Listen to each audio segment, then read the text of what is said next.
Good afternoon, it's 3:30. I'm your host Dylan Chavas and this is your Solent Sports News Roundup. The final day of group games at the World Cup in Qatar is today. South Korea now level with Portugal after Ricardo Horta gave his Portugal side the lead before Kim Young-won equalised for South Korea. In the same group, Uruguay are leading Ghana after Andre Ayew missed a penalty and Flamengo midfielder Georgian de Arrascaeta scored in a game that could decide Group H. I am delighted to say I've now been joined by World Cup experts Louis Moore and Evan Clem to talk about this evening's group action in Group G. For those who get confused with which group is whose, that's one consisting of Brazil, Serbia, Switzerland and Cameroon. Gents, what have you got for me? Louis, let's start with you. I've been looking at the Serbia versus Switzerland game, Dylan. It's a big game in the group. Either team can still go through, obviously dictating what happened in the other game. Switzerland more in the driving seat. They only need a point, whereas Serbia need to win, and they also need Cameroon to lose their game versus Brazil. Statman Dave has said that, we all know Statman Dave, radio legend.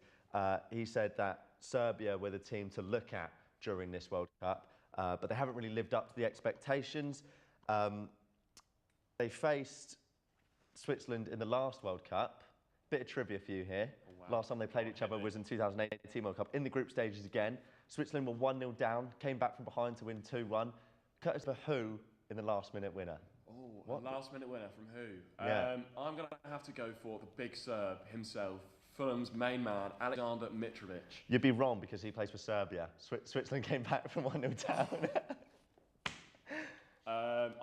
In that case, I will go for Breel Imbolo. It was Xherdan Shaqiri. Wow. He's also expected to start tonight. Obviously not lived up to the old Shaqiri that we all know and love, the Stoke City streets will never forget Shaqiri, but he could be starting tonight. Mitrovic, who scored 7 goals in his last 6 appearances in all competitions for Serbia, he's also expected to start up front for Serbia tonight. They've been struggling all tournament, as I've just said, and Switzerland have also been struggling to go forward. They've only scored 1 goal. Only 2 players in their whole side have completed over 100 passes, and that's Akanji and Nico Elves, who are both centre-backs. They have a solid back line, though. They've only conceded 1. But like I said, only scoring 1 goal is a big problem for them. They only need a point, so maybe the back line can really be something for them today, but they're really hoping for Breel Imbolo to shine through and Xherdan Shaqiri to deliver like he used to. Lovely, that's perfect. And Evan, you've been looking at Brazil versus Cameroon. What have you got for me? So this game's much like the opposite of Louis, really. You've got a team that are Brazil, qualified already from the group stage, looking to go 3-3 in the group, 9 points, against a Cameroon side that have struggled, really. A brilliant game, showed character against Serbia in a 3-3 draw. But other than that, haven't done well. I've got a bit of a trivia to start with as well. Oh, wow, here we go. Brazil haven't actually faced a shot on target this tournament yet. Can you guess the last team and what year that happened in? The last team they faced a shot on target against? No. The last team that hadn't faced a shot on target in the first 2 games of a tournament. Oh, I will go for Spain in 2014, which is completely wrong, I think. But Not even close. France, 1998. Wow. So a record that stood for a long time. Impressive for a team to do that in a World Cup finals where the quality is so high. And of course, in 1998, France actually won the World Cup, didn't they? So it could be a similar omen for Brazil this year. Foreshadowing there. However, Brazil are expected to field a completely different team. Some reports coming out, completely different starting 11 overall. So that could give some hope to Cameroon, playing against a team that might not have gelled so much, not had the minutes together, because Cameroon have to win and hope for a certain result in the other game to get through to the final. So it could be an interesting game, depending on the Brazil team that shows up. Well, perfect. Thank you so much, guys. Really looking forward to obviously another night of what should be top World Cup action. And yeah, it's anyone's guess as to what is actually going to happen. Earlier on, Mr. Chess Move, my checkmate, Adam Tilner spoke to Alfie House of the Daily Echo about the group stage so far and a little bit about the 2 Southampton players in this year's World Cup. Are you enjoying this crazy World Cup so far, especially after yesterday?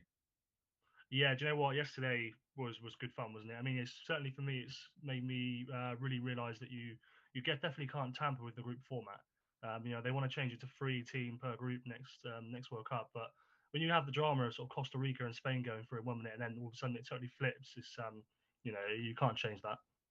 And obviously yesterday we saw Germany go out, so Armel Bella-Kotchap will come home back to Southampton, and surely Nathan Jones, at least someone, will be happy about that.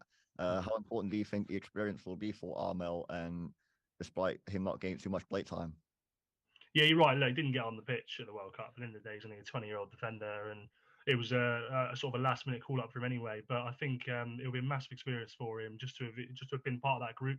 I think Nathan Jones, you're absolutely right, will be pleased that he's coming back. At the end of the day, both Mohamed Salisu and Bella-Kotchap have been away, so he's not had either of his first 2 centre-backs. He'll now get Bella-Kotchap back, and they go to Spain on Monday. So whether Armel gets given a bit of extra time off, you don't know, but I think he probably will join the group and go to Spain. And Uruguay versus Ghana today, as we said, Mohamed Salisu is getting ready to take revenge for 2010 on Luis Suarez. So how do you see the Black Stars stopping the Uruguay attack? Well, yeah, I think Mohamed's played really well, actually. Salih's played so well this tournament, and he always has a little bit of a mistake in him, which I think you've seen a couple of times. But at the end of the day, he's their most sort of impactful centre-back, has got a goal. Luis Suarez is not the guy he once was, but Darwin Núñez has just scored 2 goals against Southampton in the last game before the World Cup. So it's an absolute threat. All they've got to do is keep a point, and they'll probably go through. I think everybody would love to see that, wouldn't they? I mean, I don't know if you remember 2010, but it was a bit heartbreaking, to be fair. In front of all of Africa watching at the first African World Cup, they deserve to go through. So yeah, I know. Otto Addo, the Ghana chief FA, has sort of said that it's not about revenge, but I think a lot of the players will think it is, and Salih absolutely probably grew up watching that game, so for sure. And the other game today, Portugal versus South Korea. Can you give me your expectations on that game, with Portugal already qualified but still looking to top the group? Yeah, well, I'm hoping that Bruno Fernandes can score 1 or 2. I've not had him in my fantasy team all tournament, and he's finally proven that I should have him. I think Portugal will come through winners. I'm a big fan of Asian football, actually. I've been protesting with all my mates that the Asian FA are very good, in my opinion, the Asian Confederation. And you saw that yesterday with Japan as well. But I think Portugal will be way too strong for them, and hopefully Bruno can get a couple for me. With the group's almost finished, do you have a favourite you see going out the way? All the way to win it? Do you know what? I think Brazil would definitely have to be the favourites to win it. But other than that, England and France. I think the winner of the quarterfinal between England and France, should we beat Senegal, will be the finalist who plays Brazil. And I probably fancy Brazil, but you never know what can happen. All right, lovely. Well, thank you very much for the interview, Alfie. Let's have you with us. No worries. Thank you very much for having me, mate. Appreciate that. Thanks for that, Alfie. And judging by that facial hair, you'll be gutted that Mexico crashed out of the groups, or maybe your favourite England player is just Marcus Rashford. Well, I'm delighted to say we can now cross live to Sharky's bar, where we have Abs and Dan. Guys, 2 games and 4 goals so far. What's the atmosphere like? Hello everybody and welcome. I'm here at Sharky Sports Bar, where the 2 final games of Group H are being played right now between Uruguay and Ghana and South Korea and Portugal. I'm going to talk to some fans over here and find out what we've made about the World Cup. Hello Harry, how you doing? Good, how are you? Obviously we're coming up to the knockout stages now of the World Cup. Just tell me what you've made of the World Cup so far. It's been alright. It's been ups and downs with England, but I wouldn't say it's coming home yet. It's a bit too early to say it's coming home yet, but we're getting there. We're getting there. Slow progress. As long as Southgate pulls his finger out, then we might be able to do something.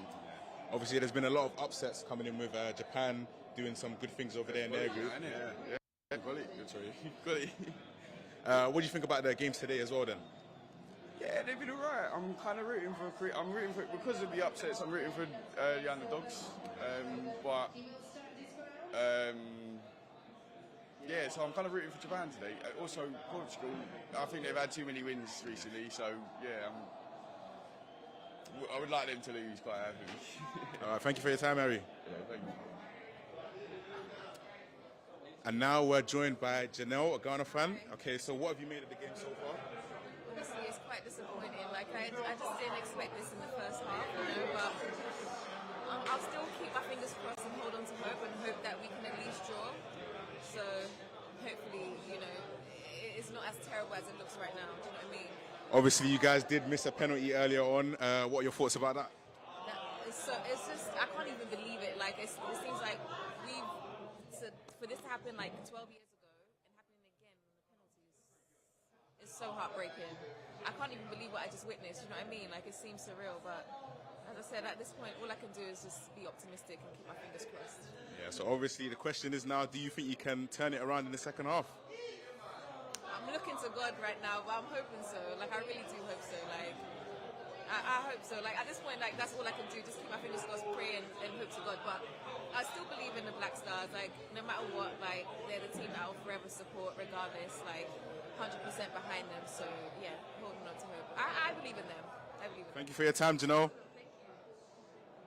Okay, so obviously now the score is 2-0 to Uruguay now, between Uruguay and Ghana. And we are drawing 1-1 between Korea and Portugal as well. So we're going to make our way over now to outside. I've got a bit of a challenge for you. I've got a punching bag outside right now. Let's see if you can beat my score, Dylan.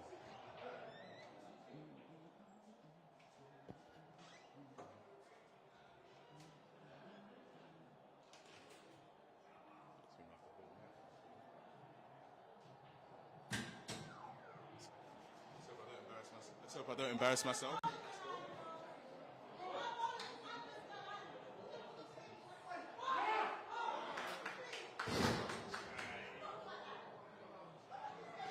A very poor attempt from Abs there, as he scores a total of 1. If anyone would like to fight him, he will be here all day long. Back to you in the studio, guys. Say so myself, my gran could have done better, and she's going to be 95 next August. Well, the knockout stage of the World Cup itself begins tomorrow, and England, fresh from a 3-0 thumping of Wales, face Senegal on Sunday. West Ham United's midfield maestro Declan Rice has said he hopes to emulate fellow Irons hero Geoff Hurst by winning the World Cup with the Three Lions. He's a great guy. Obviously scored the hat-trick in the final, and like you said, the West Ham fans have never let that down. You know, they've won the World Cup, so that hopefully I can be one of the next ones to for West Ham fans to say that about. Well, from trophy hopefuls to tournament flops, Belgium are searching for a new manager following their disastrous exit from the World Cup. Roberto Martinez resigned following the Red Devils' underwhelming group stage that culminated yesterday in a 0-0 draw with Croatia. The Spaniard, who won the FA Cup in charge of Wigan in 2013, had been in charge of the Belgian national team since 2016. Boxing now, and Tyson Fury faces a clash with Derek Chisora at a sold-out Tottenham Hotspur Stadium on Saturday. The Gypsy King is heavy favourite going into the bout with Chisora, who himself is nicknamed Del Boy. The current heavyweight champion of the world, Fury, is eyeing fights with Ukrainian Alexander Usyk and Anthony Joshua in the new year. To cricket now, and the runs are continuing to flow at the Pindi Cricket Stadium in Pakistan. Harry Brooks scored one of 4 England centuries yesterday as Ben Stokes' side ended their first innings at the crease with a score of 657. Zach Crawley, Ben Duckett and Ollie Pope also scored over 3 figures. Pakistan's closed today's play on a score of 181 without loss on a flat pitch. This is proving very generous indeed to batsmen. The Tour de France will finish outside of the Paris region for the first time in its 121-year history when the 2024 edition concludes in Nice on the French Riviera. The final stage is usually ceremonial, with the leader not challenged, but that will all change in 2024 when the race will end with the time trial, meaning it could be undecided until the very last moment. Rugby union now, and England coach Eddie Jones will know if he is to be sacked by the middle of next week. The potential sacking has come about following a poor series of autumn internationals which saw England win just one of their 4 games. That was 52-13 win over Japan. Until recently, Jones and the RFU have long been committed to his tenure finishing after the Rugby World Cup next year, but England's alarming form this winter has forced a rapid rethink of the strategy. On to the home straight of this bulletin now, and Formula One has announced that the 2023 Chinese Grand Prix will not take place due to ongoing COVID-19 difficulties within the country. Officials will now be looking for alternate options to include in the next race calendar, and these could include Turkey or Portugal. That's all for now. For more latest news, you can check out our website at www.solentjournalism.co.uk. Thanks for watching today, enjoy the weekend, and goodbye.